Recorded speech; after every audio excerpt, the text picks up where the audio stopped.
welcome, like if there's any thought of relationship between Pakistan and India.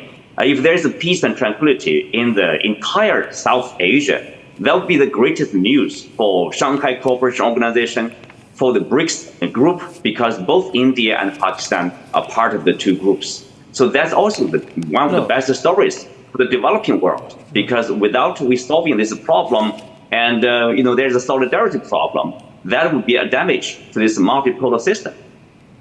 Yeah, but Mr. Quindo, I hope you appreciate the fact that India and Pakistan are not at the same level, besides which Pakistan's history and record of being a terror supporter, a country which gave refuge to Osama bin Laden, and where hundreds of terrorist groups are operating as a quasi-government, put it in a very different situation. And therefore, it is not possible for India to talk to Pakistan on issues of terrorism. I was only referring and alluding to the fact that China should not be standing in the way of supporting hijackers like Masood Azhar and saying that we'll stand with Pakistan at the UN Security Council to stop naming him as a designated terrorist. Though I believe these are smaller issues, these are significant issues. I would now like to bring the attention to another issue, which is our continuing trade imbalance. And I'd like Savio to comment on that. Everything does boil down to the economy, and this trade imbalance and some trade barriers that the Chinese put, very, very protectionist measures, if those are lifted, then perhaps, this process of normalization would speed up. If these non-tariff barriers in the Chinese market could go, if the huge trade deficit of almost $85 billion could be reduced, if not eliminated. Savio, would you like to comment on that? Arnab, I think the most important aspect of what has happened today are two of the world's most promising leaders actually coming together to resolve their concerns and move ahead in a unified fashion. And we're not talking just about two leaders. We are talking about two ancient civilizations coming from Asia, having concerns that they had over a period of time and finding a way to resolve these concerns. For a very long time, most of the geopolitics controlled around the world has been controlled by countries out of the West.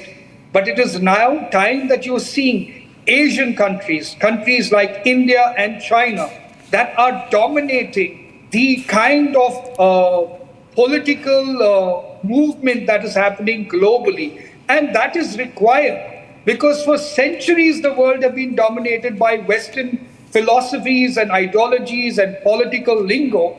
It is time the world opens its eyes to Eastern philosophies, Eastern's ways of doing it. And that is why, in my humble opinion, I think India and China, irrespective of the differences that need to be ironed out, is setting a stage for the rise of the Eastern philosophies, and slowly the Western idea of the world is going to be diluted as these two nations grow stronger. Having said that, the most important thing in any relationship is trust. And trust is the most important thing India and China have to build together. And trust starts with different parameters. The first parameter being security, which is the issue of terrorism that you rightly highlighted. China needs to stop supporting Pakistan or any of their affiliates working with terrorism. The second is the trade. It is important for China to understand that in order for this relationship to strengthen, the trade deficit itself needs to come down. And India and China must be working compatibly together to deal with the Western onslaught that is happening in all the other countries that India and China want to get a foothold in. So trust is going to take time. What is important is for India and China to realize that they are ancient civilizations which had a philosophy that worked much before the Western philosophies came in. And it's time for the world to wake up to the synergies that Eastern philosophy can bring in geopolitics. Einar, is China comfortable with India's